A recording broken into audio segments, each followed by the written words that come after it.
আলাইকুম রহমতুল্লাহি ওয়া বারাকাতুহু আলহামদুলিল্লাহ ওয়া সাল্লাতু ওয়াসসালামু আলা মান লা নাবিয়্যা ওয়া রাসূলিল্লাহি মিনাশ শাইতানির রাজিম বিসমিল্লাহির রহমানির রহিম বাবু ওমা সাআল নাআর রুয়ালাতি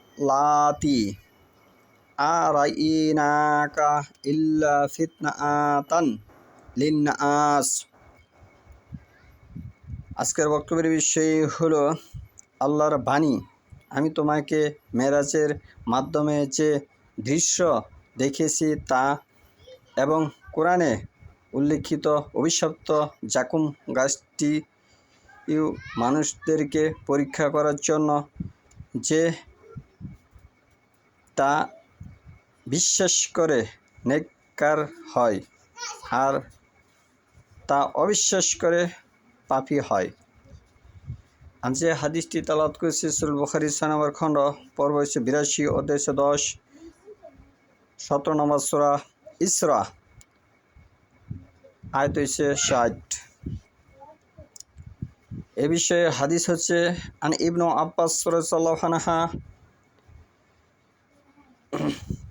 কালা ইয়া রুয়া আইনিন উরিয়াহা রাসূলুল্লাহি সাল্লাল্লাহু আলাইহি ওয়াসাল্লাম লাইলা আতা উসরিয়া বিহি ইলা বাইইতি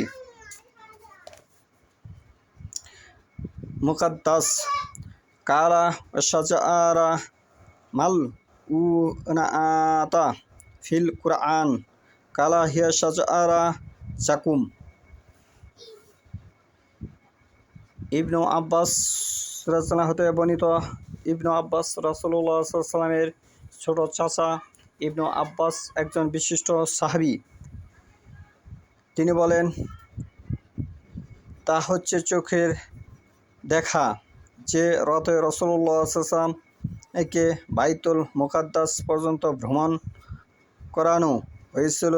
সে রাতে তাকে যা দেখানো হয়েছিল তিনি বলেন, কোরআনে বর্ণিত ওয়াশাজারাতাল মালউনাতা দ্বারা জাকুম গাছকে বোঝানো হয়েছে।